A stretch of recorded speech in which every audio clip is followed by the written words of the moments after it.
Nous allons lire du livre des Juges, Ancien Testament, chapitre 6. Les enfants d'Israël firent ce qui déplaît à l'Éternel, et l'Éternel les livra entre les mains de Madian pendant 7 années. La main de Madian fut puissante contre Israël. Pour échapper à Madian, les enfants d'Israël se retiraient dans les ravins des montagnes, dans les cavernes et sur les rochers fortifiés. Quand Israël avait semé, Madian montait avec Amalek et les fils de l'Orient, et ils marchaient contre lui. Ils campaient en face de lui, détruisaient les productions du pays jusqu'à vers Gaza, et ne laissaient en Israël ni vivre, ni brebis, ni bœuf, ni âne, car ils montaient avec leurs troupeaux et leurs tentes. Ils arrivaient comme une multitude de sauterelles, ils étaient innombrables, eux et leurs chameaux, et ils venaient dans le pays pour le ravager. Israël fut très malheureux à cause de Madian, et les enfants d'Israël crièrent à l'Éternel. Lorsque les enfants d'Israël crièrent à l'Éternel au sujet de Madian, l'Éternel envoya un prophète aux enfants d'Israël. Il leur dit, « Ainsi parle l'Éternel, le Dieu d'Israël, je vous ai fait monter d'Égypte, et je vous ai fait sortir de la maison de servitude. Je vous ai délivré de la main des Égyptiens et de la main de tous ceux qui vous opprimaient. Je les ai chassés devant vous, et je vous ai donné leur pays. Je vous ai dit, je suis l'Éternel, votre Dieu. Vous ne craindrez pas les dieux des Amoréens dans le pays desquels vous habitez, mais vous n'avez pas écouté ma voix. » Puis vint l'ange de l'Éternel, et il s'assit sous le térébinthe d'Ophra, qui appartenait à Joas, de la famille d'Abiézer. Gédéon, son fils, battait du froment au pressoir, pour le mettre à l'abri de Madian. L'ange de l'Éternel lui apparut et lui dit, « L'Éternel est avec toi, vaillant héros. » Gédéon lui dit, « Ah, mon Seigneur, si l'Éternel est avec nous, pourquoi toutes ces choses nous sont-elles arrivées? Et où sont tous ces prodiges que nos pères nous racontent, quand ils disent, l'Éternel ne nous a-t-il pas fait monter hors d'Égypte? Maintenant l'Éternel nous a abandonnés, et il nous livre entre les mains de Madian. » L'Éternel tourna vers lui et dit, « Va avec cette force que tu as, et délivre Israël de la main de Madian. N'est-ce pas moi qui t'envoie? » Gédéon lui dit, « Ah, oui, mon Seigneur. Avec quoi délivrerai-je Israël? Voici ma famille est plus pauvre en Manassé, et je suis le plus petit dans la maison de mon père. » L'Éternel lui dit, « Mais je serai avec toi, et tu battras Madian comme un seul homme. » Gédéon lui dit, « Si j'ai trouvé grâce à tes yeux, donne-moi un signe pour montrer que c'est toi qui me parles. Ne t'éloigne pas d'ici jusqu'à ce que je revienne auprès de toi, que j'apporte mon offrande, et que je la dépose devant toi. » Et l'Éternel dit, « Je resterai jusqu'à ce que tu reviennes. » Gédéon entra, prépara un chevreau, et fit avec un épha de farine des pains sans levain. Il mit la chair dans un panier et le jus dans un pot. Les lui apporta sous le térébinthe et les présenta. L'ange de Dieu lui dit, « Prends la chair et les pains sans levain, pose-les sur le rocher, et répands le jus. » Et il fit ainsi. L'ange de l'Éternel avança l'extrémité du bâton qu'il avait à la main et toucha la chair et les pains sans levain. Alors il s'éleva du rocher un feu qui consuma la chair et les pains sans levain. Et l'ange de l'Éternel disparut à ses yeux. Gédéon, voyant que c'était l'ange de l'Éternel, dit, « Malheur à moi, Seigneur Éternel, car j'ai vu l'ange de l'Éternel face à face. » Et l'Éternel lui dit, « Sois en paix, ne crains pas. Tu ne pourras pas, tu ne mourras pas. » Amen.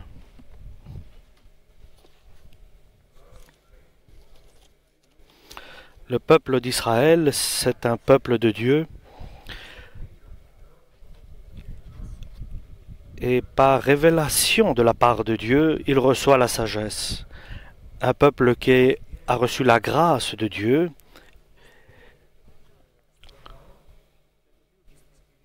Et là, au temple, ou bien à la tente d'assignation, chacun pouvait aller rencontrer Dieu, et Dieu pouvait l'écouter et répondre. Lorsque Dieu écoute la personne, nous savons que si Dieu écoute la personne, alors certainement Dieu va répondre à cette personne. Donc c'est un peuple avec une grâce, une grande grâce de la part de Dieu, mais ce qui est important, Dieu les a bénis, mais nous devons savoir comment nous allons gérer cette bénédiction que nous recevons de la part de Dieu. Comment nous agissons après une bénédiction de la part de Dieu. Et nous savons que l'apôtre Jacques nous dit « Approchez de Dieu et Dieu s'approchera de vous aussi. » Donc, et soyez contre le diable et il s'échappera, il partira.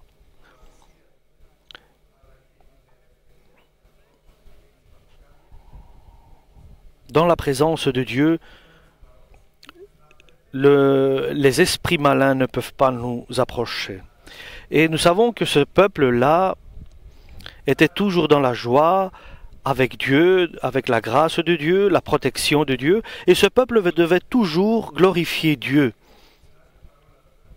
Et au contraire, ici, ce peuple-là qui était dans cette situation, ce peuple s'est éloigné du vrai Dieu, du Dieu vivant, et a été entraîné, influencé par les peuples qui étaient autour d'eux. Et ils ont abandonné leur Dieu, et ils ont choisi de suivre Baal, donc des statues, des idoles. Ils ont commencé à vénérer et à se prosterner devant des idoles, devant des statues. Et Dieu, nous savons qu'il était l'ami d'Abraham. Et pourtant, ce peuple a abandonné les promesses que Dieu avait faites à Abraham. Ce peuple a abandonné les actes que Dieu allait faire pour ce peuple. C'est incroyable. Et ils ont choisi quoi? De vénérer, de se prosterner devant des statues immobiles. Et ils ont commencé à vénérer, à prier et à adorer quoi? Des statuettes, des statues, des idoles. Et cela, bien sûr, a une conséquence dans la vie de celui qui abandonne Dieu, le vrai Dieu, et se tourne vers les idoles. Et nous savons que la première chose qui arrive, c'est la pauvreté qui vient d'abord. La pauvreté dans la présence de Dieu. Dieu s'en va. Dieu part.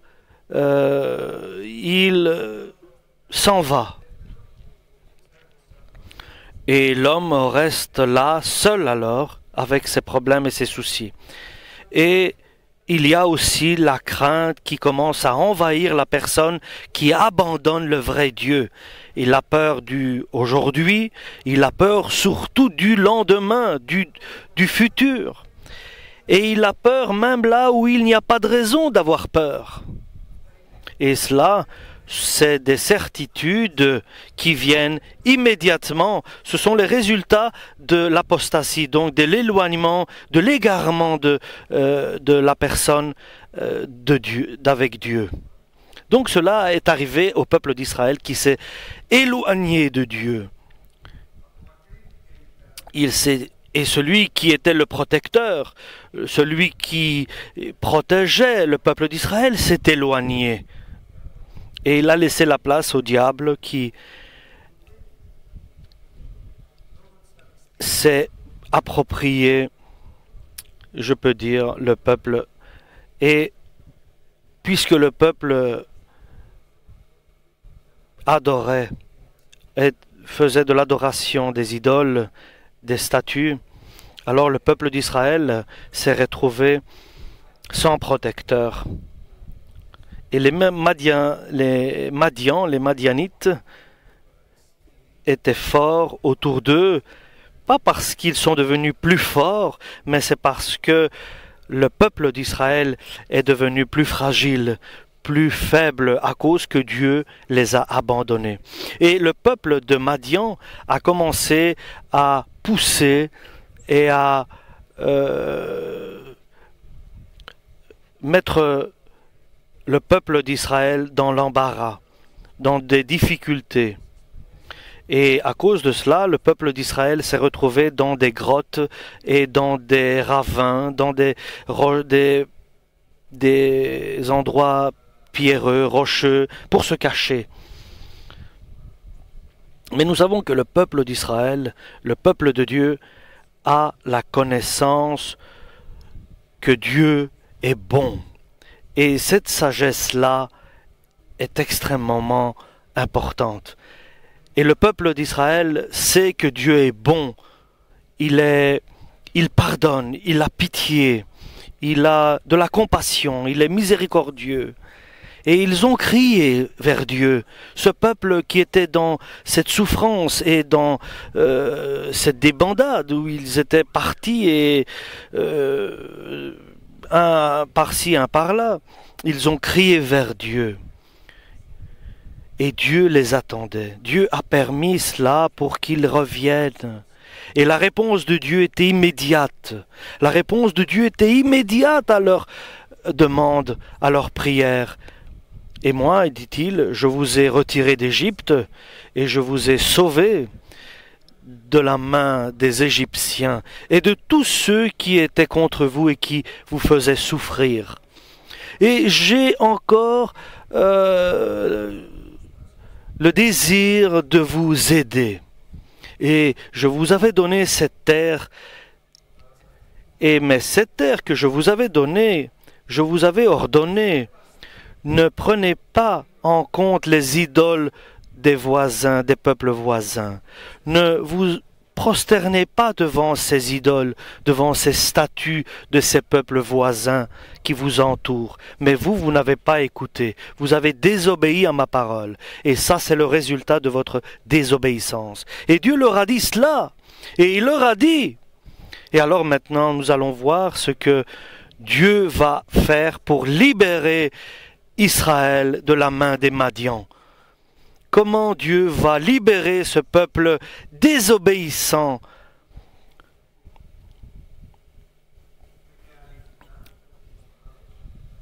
Et nous savons que l'homme qui se repent et qui regrette ses actes, Dieu est compatissant. Dieu est à l'écoute. Et certainement, cette personne est assuré que Dieu va répondre à sa repentance. Oui, il va répondre immédiatement à la repentance de la personne. Et Dieu ne veut pas voir son enfant traverser des souffrances et des douleurs. Et c'est une épreuve qui n'est pas de Dieu.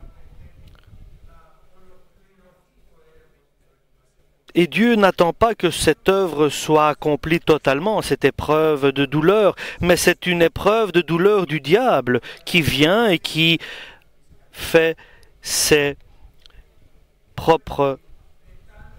ce qu'il est vraiment, il agit par sa propre... ce qu'il a comme qualité, si je peux me dire, mais ce n'est pas des qualités, c'est...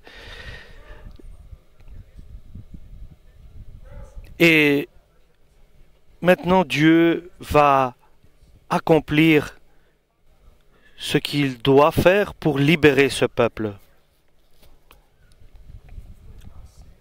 Ne crains pas. Dieu a tout préparé lorsque tu décides de revenir vers lui.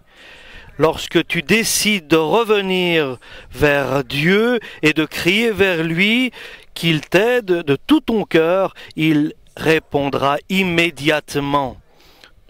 Et Dieu a toutes choses prêtes, même dans les épreuves que tu traverses. Dans les détails, il a tout préparé pour toi. Et même dans les tentations que tu traverses, parce que Dieu permet ces tentations que tu traverses pour que tu puisses revenir du chemin que tu as pris qui n'est pas le bon. Et Dieu nous attend et il a tout préparé. Tout est prêt. Et ce message est un message d'espoir et d'espérance pour chacun de nous qui traversons des épreuves et des moments de faiblesse spirituelle. Et nous savons que le diable vient alors et fait comme au peuple d'Israël. Il nous envahit de toutes parts et nous traversons des souffrances. Mais là, nous devons comprendre que ces souffrances nous font réagir vers la repentance. Cette souffrance et ces douleurs que nous traversons nous permettent de nous repentir du mauvais chemin que nous avons pris. Ça, c'est le but de Dieu. Et alors, Dieu nous serons son serviteur et nous serons comme il le désire. Dieu a tout prêt. Et imaginez, chacun sa propre personne. Il a prêt la bénédiction. Pour nous tous, la bénédiction est prête pour chacun de nous. Pour chaque famille. Pour l'Église et pour chaque Église locale. Parce que nous sommes dans son œuvre, dans son projet, mais avec une condition, c'est que nous revenions, nous retournons vers lui, nous retournions vers lui, parce que nous avons confiance en lui et de l'espérance en lui. Mais si nous n'avons pas de l'espérance en lui, notre retour ne sera pas efficace. Notre retour ne sera pas efficace. Seulement si notre retour est un retour de foi, nous croyons que Dieu peut rétablir toutes choses, alors nous verrons la main de Dieu. Si nous croyons vraiment que le retour que nous faisons, la repentance, le regret de nos actes aura un résultat positif. Et nous devons donner une réponse à Dieu. Nous devons répondre à Dieu. Et si nous répondons à Dieu, tout sera facile. Un jeune enfant, par exemple Gédéon, qui n'est pas très courageux, c'est quelqu'un qui est qui hésite lorsqu'il voit tous ces Madianites qui viennent contre eux. Bien sûr qu'il est hésitant mais Dieu est puissant, ce jeune Gédéon, de le transformer, de le métamorphoser, comme chacun de nous, il peut nous transformer, nous métamorphoser en quelqu'un qui est la foi. Quelqu'un qui est rempli de foi. C'est le seul qui peut nous métamorphoser, nous rendre des géants de foi, des personnes avec une grande foi. Et cela, il peut l'accomplir si nous sommes consentants, si nous acceptons. Et Dieu peut faire ainsi notre retour vers lui. Et à partir d'ici, les choses vont être plus simples, plus faciles. Gédéon, qui était dans la crainte et dans l'hésitation, il était occupé à travailler dans les champs et il ramassait sa récolte pour la cacher des Madianites qu'il venait ramasser tout ce qu'il trouvait chez les Israéliens. Et là se présente un ange à Gédéon. Et il ne peut pas faire la différence s'il voit que c'est un homme. Mais il se dit qu'il y a quelque chose qui se passe. Et l'ange lui dit, va et toi tu libéreras Israël des Madianites. Et là, nous voyons que Gédéon dit, je suis le plus petit de Manassé, de la tribu de Manassé. Comment cela peut-il se faire, moi qui est le plus petit? Mais là, l'ange lui dit, Dieu sera avec toi. Dieu sera avec toi. Ce que Dieu a préparé, tu ne marcheras pas cela tout seul. Tu le feras avec Dieu. Tu n'iras pas toi, mais lui ira devant toi. Tu ne le feras pas toi, mais c'est Dieu qui le fera pour toi. Lui l'a préparé, l'a programmé, lui va l'accomplir. Et toi, tu vas bénéficier de cette victoire. Et si simple, tout simplement, Dieu va agir. Vous voyez donc, chers frères et sœurs, comment Dieu agit. Et ici, Gédéon, avec une simplicité de foi, il a cru en Dieu, il a cru à la parole de l'ange, il a pris ses décisions, et par Gédéon, Dieu a détruit les Madianites. Dieu a choisi 300 hommes avec Gédéon. Ils ont pris chacun une lampe. Et lorsque Dieu a donné, quand Gédéon a donné l'ordre par Dieu de briser le feu qu'ils avaient dans un pot. Donc à partir de là, il y a eu la crainte qui s'est emparée de Madianites et les Madianites se sont enfuis. C'est Dieu qui a agi.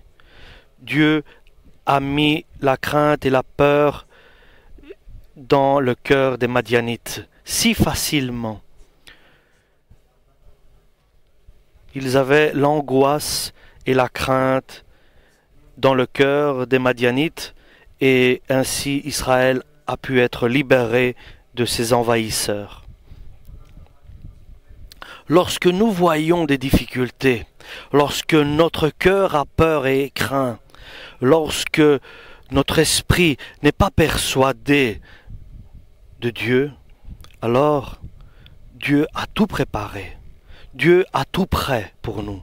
Nous devons avoir confiance et reprendre du courage, nous avoir de l'espérance. Il y a une condition, c'est de crier vers Dieu, d'appeler Dieu, de revenir vers lui, de lui demander qu'il nous pardonne et qu'il nous prenne dans ses bras, et qu'il nous dirige et qu'il nous guide et qu'il nous donne la victoire. Mais ce retour vers Dieu a certaines caractéristiques. La première, c'est l'humilité. Nous devons être humbles pour revenir vers Dieu.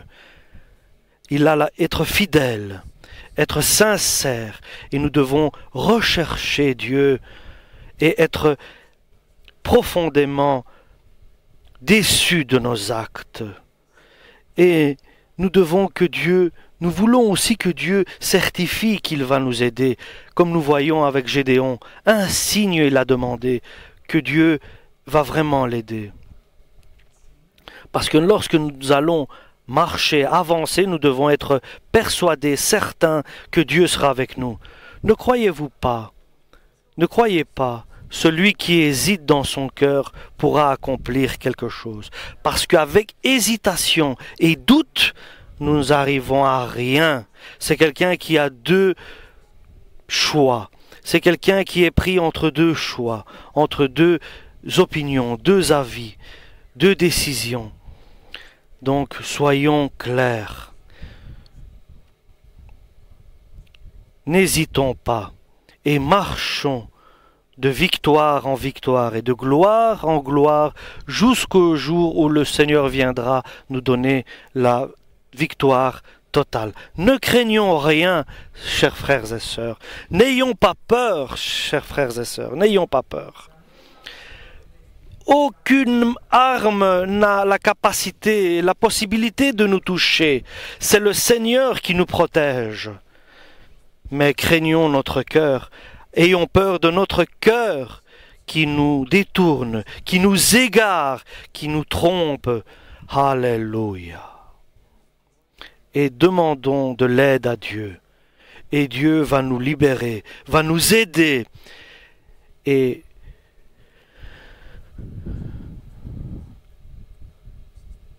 nous savons que notre personnalité est le